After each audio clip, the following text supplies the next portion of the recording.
You're listening to Tapped In, Buncombe County's half hour to empower on WRES 100.7 FM in Asheville. Listen up and get tapped into local important resources, information, and topics. Learn more about the topics of today's show at buncombecounty.org. Okay, it's time to get tapped in. Hello, and greetings to you all. If you are listening to my voice, then you know it's time to get tapped in. And I am your host, Zakia Bell Rogers, and I'm co-host Leonard Jones. And we come to you from Communications and Public Engagement Department of Buncombe County, where heroes wear capes. Joining us today, Leonard. Joining us today is Aaron Griffin, Chairman of the African American Heritage Commission. Today we would like to get the community acquainted with the African American Heritage Council, what is its mission, who's a part of the commission, and how community can collaborate with this commission. So welcome, Aaron. Thank you for inviting me. It's a real great honor to be here. And, awesome. To be able to speak on such a very important commission. So all of them are important, but, I'm a part of it. So, I'm really excited about being a part of the commission and being able to serve my community. All right, well, before we jump all in there, tell us who you are, where you're from, and your connection to Asheville. Asheville, let me see. My connection, mission. Nah, I was born here. No, you were born here. Born and raised Born here? and raised in Asheville. I went to county schools, city schools, graduated from Asheville High. Really? Yeah. What class? 88. 88. 88. Come on now. So Yeah. make sure we get you on that elder list that we have going around. Well, please do, because I need that. We all cougars in here. Yes, 98 over here. Yes, 98. So, Aaron, thank you so much. Yeah. We're all Asheville High, class of 98 over here. Yeah. But thank you so much for giving back. And you are born and raised here in Asheville, and that is so unique. Yeah. Because a lot of folks say, well, I've been here 25 years, so I'm now a native. Mm-hmm. But you actually, your feet were planted here, and this is where you grew all your Yes. life. So, tell us, how has Asheville changed? Before we jump in there, how has Asheville changed? Well, to me, I really didn't. Asheville was just Asheville to me until I left, and I went to Raleigh-Durham, and I went to North Carolina Central University and Shaw University. Then I came back probably about 17, 18 years, and that's when I really noticed, for me, the change. It's changed a lot. I can remember Lexington, being flea markets and, stuff like that. But now the city has really evolved, Yeah. And so at that point, at first, like most people, I was like, oh, it's so different, yada, yada. But I had to get out and explore, see what downtown is like, see what's going on. And I finally, I was welcome to this new Asheville, Okay. Yeah. So it's great that you're here. You're talking about a new Asheville. So as we hear today, we're talking about the African American Heritage Commission. What is the African American Heritage Commission? The African American Heritage Commission. Well, it was created by the state in 2008. And it's to preserve and protect arts and culture. And our commission was created in 2014. The Asheville City Council and the Buncombe County Board of Commissioners decided this is something that we need. So it's we're 9 years in. It's fairly new. So within the wake of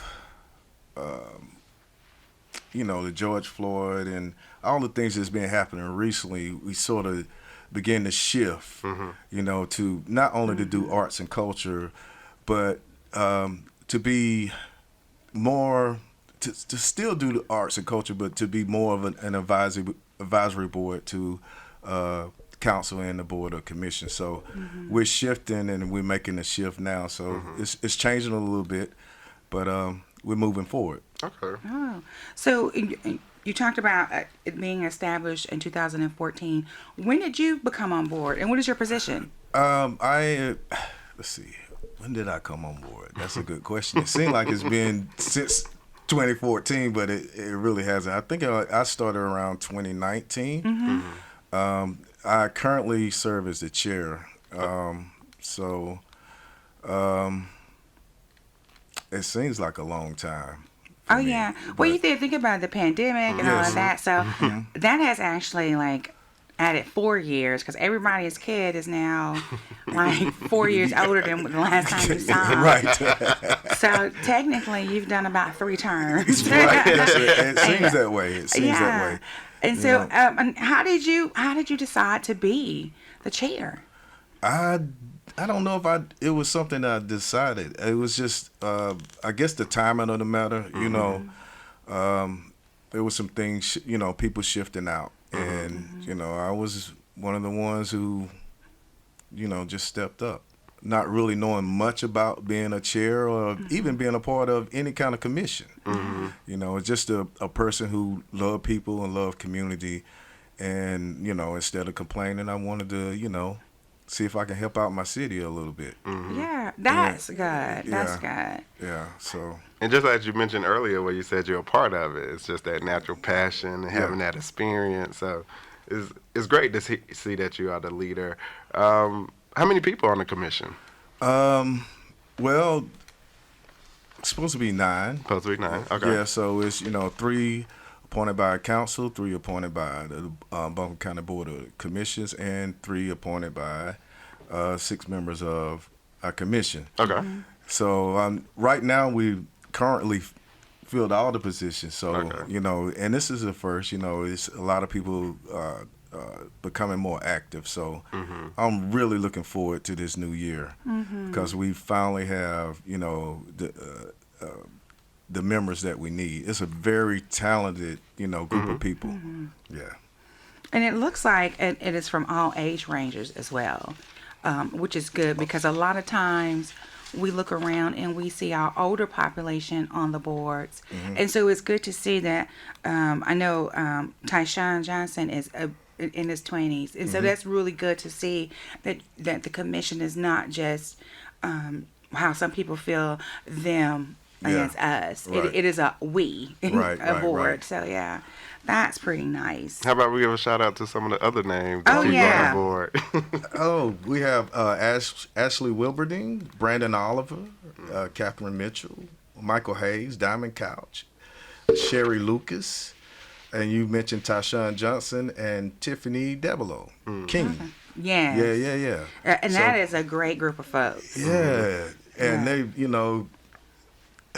so many different backgrounds, too. Different backgrounds and so much knowledge. And a lot of people on our commission are extremely involved in the community. So it's a lot of information that's coming now, a lot of different, ideas and suggestions. And I'm just excited about it, where we are now, because it took us a minute to get here, but we're here. Yeah. So, and boards are, and you said something that you didn't know anything about being on the chair. So was this your first board or?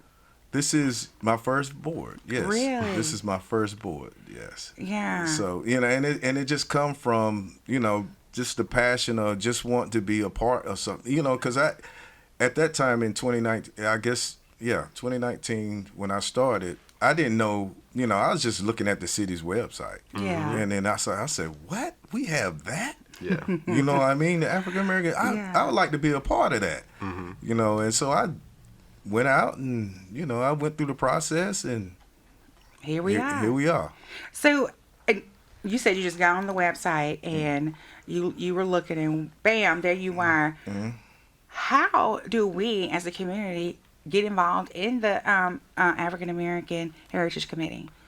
Well, it's the same thing. It's just what worked for me is just just looking, being able to go to the city website and the county website, and seeing what's going on. There's a lot of information there. If you go there, and then you can find all kinds of boards and commissions and things that you can get involved with. And the great thing about now, the city and the county are encouraging more people to get involved and to be engaged in all these processes and things that's happening across our county. So, the information is there. It's a lot of information. So I would just say, look at both the county and the city website. Yeah. And see where you get in, where you fit in. Yeah. So as you mentioned, we know a lot of people in some ways may feel like, oh, I'm intimidated, I'm not ready. So tell us about like your meetings. How can community watch in on the meetings? When are the meetings held? How can they watch from the sidelines but encourage themselves to participate, but just want to see how the process working? Okay. So like I say, check with the city website. We meet every second Tuesday, at 4:30. The meetings are virtual, so and it is a public comment section. You can also reach out to us through the city website. If you want to be a part of the meeting, or if you have some information that you want to share, because we all about information sharing. And and resources. So let's get it popping. Yeah. So every second Tuesday. Yeah, every Yes. second Tuesday. Cool. And guess what, listeners? You can actually go back and watch past meetings at AAHCAVL at publicinput.com. Again, that's AAHCAVL at publicinput.com. And you can go in and you can watch older meetings, catch up, and get caught up to where we are today. And therefore, you'll have a reference of what they're talking about. But I encourage all of you all to go on Asheville's public input page and Buncombe County's public input page, because there's so much information out there that the county is giving. So yeah, awesome. And we also mentioned that they were virtual meetings, so just as you can just watch it from the comfort of your home, but it also offers the opportunity that you can listen by phone and leave live comments as well. So that's another thing. Public input has really just kind of changed the engagement process. Yeah. So just letting people know that. That platform has really opened up our eyes. And and I always tell people that during the pandemic, we had to think so far out the box. There are no boxes now. Right. And so we're truly engage and trying to engage people no matter where they are. So if you're listening to this, like Leonard said, you can call in, you can watch it virtually. It's from 4:30 to 6 p.m. And while you're preparing dinner or while you're ironing clothes, I don't know who still irons clothes. I do. Probably those folks who graduated from high school in 88 and back are still ironing clothes. But you don't have to just sit there and listen and watch. You can actually be doing something else and also keep an ear towards what's going on in the community. Yeah. So that's what's so great about this platform. So how is the county, so we know there's a collaboration between the county and the city. How do they show up in your meetings? Are there some connection? Oh, yeah. The county, we have a city liaison and a county liaison, and they show up and they give us information about what's going on in the city and what's going on in the county. And it's great to see, not only the community, plus commissions and the city and the county all in one setting, trying to achieve a goal. Cool. And especially, one of the things about like the African American Heritage Commission, one of my big dreams is to see, a vibrant African American community. Yes. You know what I mean? And that's what we work for. And every day, that's what we do. We work for it. And you said something, to see a vibrant community, African American community, and we think about heritage and all of those things, and we think about how Asheville is going through all these different processes, what reparations and things of that nature. How are you all involved in those areas? Are you all able to attend those meetings, and are you able to give? Do you all go and give input, or how is that going? Yes, currently myself and other members of the commission, they attended, or some of them are even on some of these boards. You know, especially like the reparations commission. We attend. I listen through YouTube. You know, I listen and I watch. So that keeps me up. You know, about what's going on with the reparations, commission. So, but it's the environment piece.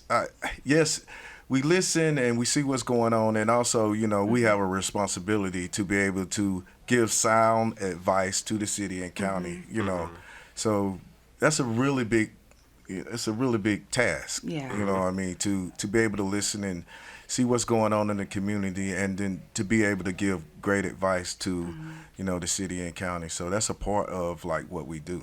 Yeah. So I'm going to ask you a question. I'm going to take it back to the African American Heritage Commission. So you talked about the heritage and community. What community did you grow up in Asheville? Oh, me? I grew up all around Asheville. You know, in Stumptown. You know, Really? Yeah, Stumptown, South Side. I even lived in the county.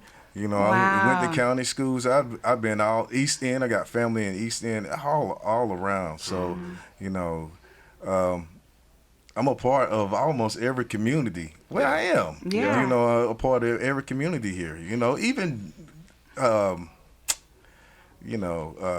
North Asheville, all over. Yeah. You know, I really love my city. Yeah. You know, and I it used to be where we would say to make Asheville great or better or something. And I always say we want to, and this is a part of the big part of the reason why, you know, I'm serving on this commission, because I want to see all of Asheville, every crack, every crevice, you know, be successful. Yeah. Yeah.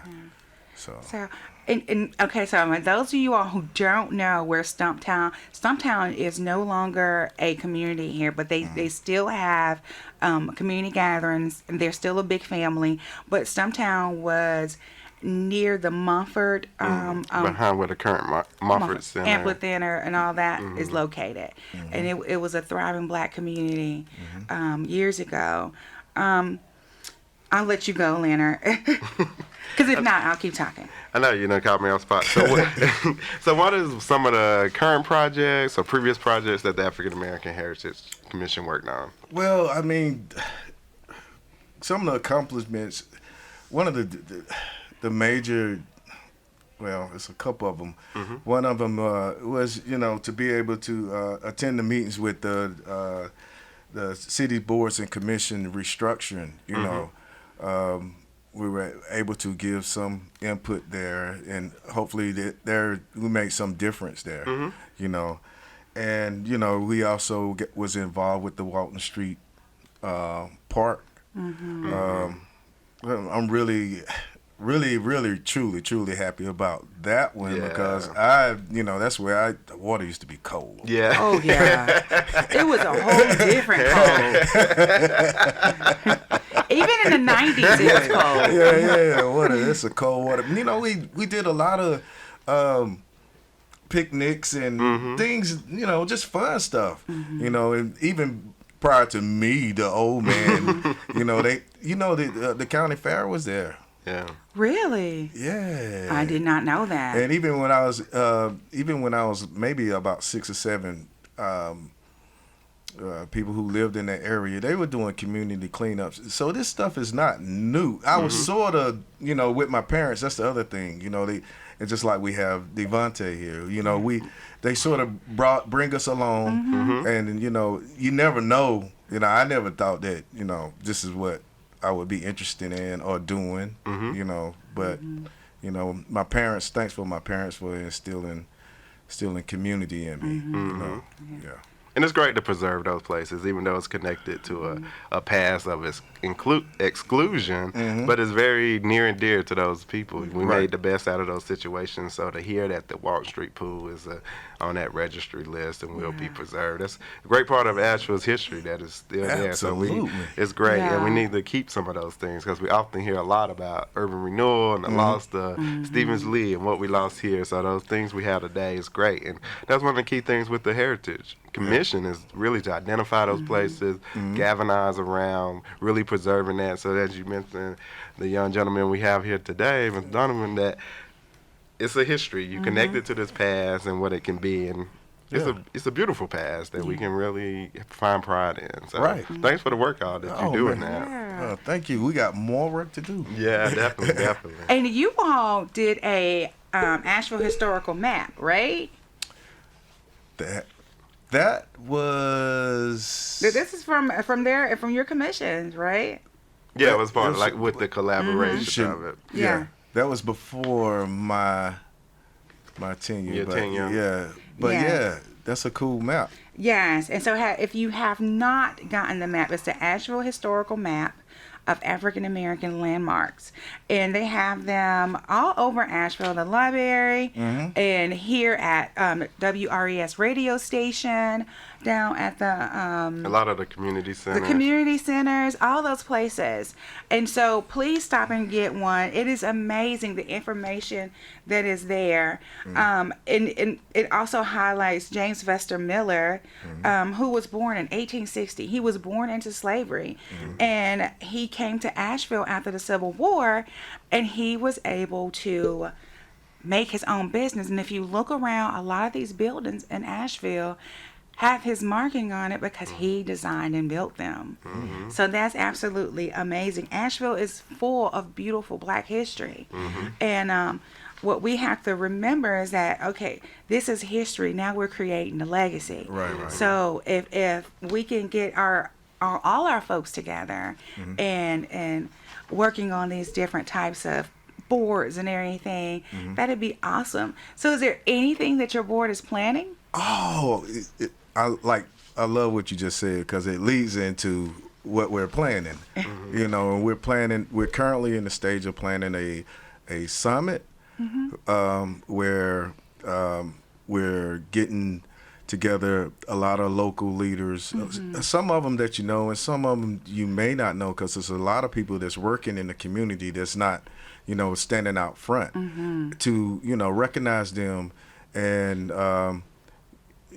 show them some love, because a lot of people are doing work and we just don't know everybody. So our idea is to bring these different groups of people together, different organizations, Southside, East End, Stumptown, just bringing all these communities get together and to recognize some of these people that's doing so much great work, because now more than ever, these organizations they're forming and they're doing some great work. So that's what we're looking forward to in the future. You hear that, you all? They're planning a summit, and so of course, WRES in Buncombe County, we're gonna let you guys know when that comes. So we have Mr. Randy is giving me the fingers, the good fingers, everybody. He's giving me the time fingers, and he is telling me we gotta start wrapping up. So Leonard and Aaron, I'm gonna give you a chance to add anything that you feel that we missed. I don't feel like we missed anything, but I would just encourage people to, continue to look at the city website and the county website and continue to be engaged and encouraged, because it's a process and it takes time and it takes effort and it takes unity. So I'll just leave it with that. And I'll just piggyback on the same idea. I know today we're really highlighting the African American Heritage Commission. So there is a commission that's very intentional in really uplifting the voice. And I just highlight that that mission and vision that the commission is to advise the city council and county commissioners about preservation, interpretation, and promotion of African American arts, history, and culture. And so again, for the listeners out there, we really want to just elevate what this commission is doing.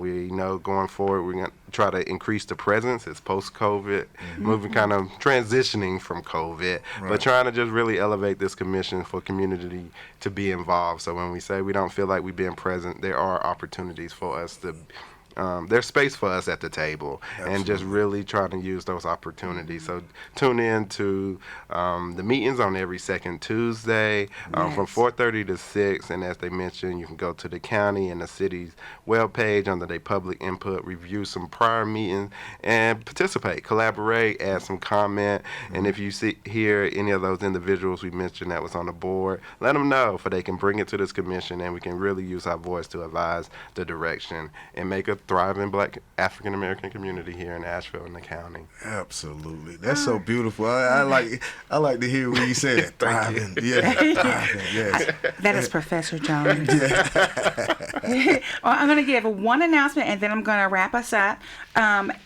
April 15th, 2023. Is the Women's Health Awareness Conference, and it will be held at Long's Chapel United Methodist Church, 133 Old Clyde Road in Waynesville. You're probably thinking, what does it have to do with Buncombe County? Well, it's held in Waynesville because it's a central location, and we're working on Black women health in those surrounding counties as well. What is available that day? Free health screening, health education sessions, healthy living sessions, and health resources. What you learn can save your life. Registration early for sponsored lunch, and registration ends March 15th. If you would like to register, you can go to https:// you know that's a lot. I'm just going to tell you this right here. Go online and look up the National Institute of Environmental Education Sciences and look up the Women's Health Awareness Conference. So when the queen is feeling supreme, the land is grand. So get your friends, make it a girls' day, make it a mama and me day, but go and get that information, because we know that we can't help each other if we're not helping ourselves. First, I'd like to thank Aaron so much for coming and spending this time with us, and also Deontay, who did not say one word, but has been in the studio with us the whole time, just as precious as he wants to be. Thank you so much. Thank you. Many times we wonder where we put our footprints. How are we going to leave a legacy? Where is our rainbow going to end? I was always told that you never see the future. And that is because the future hasn't been made and it hasn't come yet. However, always be present. Be present to do the work. Be present to be helpful. Be present to be part of the future. You can't complain if you're not present. I encourage you all to stand up, come out, read, engage, and be one Buncombe. Yes. With love, Zakiya Bell Rogers, Leonard Jones, and Aaron Griffin. Thank you for listening to Tapped In, Buncombe County's half hour to empower, here on WRES 100.7 FM in Asheville. Learn more about today's topics at buncombecounty.org. Otherwise, stay tuned for more great episodes coming up.